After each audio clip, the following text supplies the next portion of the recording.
ఈరోజు కటకట వినాయక భక్త బృందం ఏ క్యాంపులో అన్నదాన కార్యక్రమం చేశారు.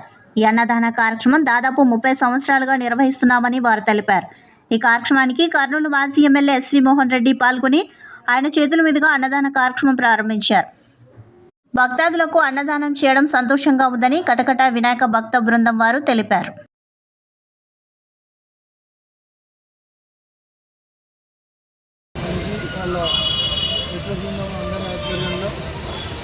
ఏ క్యాంపులో వినాయక విగ్రహం పెట్టి ఈరోజు అన్నదాన కార్యక్రమం ఏర్పాటు చేయడం చాలా సంతోషం.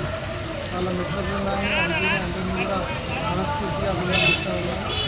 కర్నూలు పట్టణంలో దాదాపుగా 3000 పైన విగ్రహాలు ఈరోజు వినాయక విగ్రహాలు పెట్టడం జరిగింది.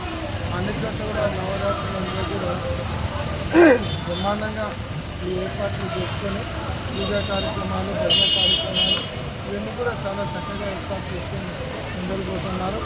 మొదటి నుంచి కూడా హైదరాబాద్ తర్వాత అతి ఘనంగా వినాయక చవితి కానీ వినాయక నిమజ్జనం కానీ జరిగే పట్టణం కర్నూలు పట్టణం.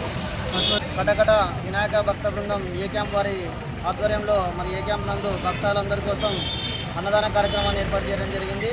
ఈ యొక్క అన్నదాన కార్యక్రమాన్ని ఇది దాదాపు మేము గత 3 సంవత్సరాలుగా నిర్వహిస్తూ ఉన్నాం. ఈ యొక్క అన్నదాన కార్యక్రమానికి దాతల సహకారంతో నిర్వహిస్తూ ఉన్నాం.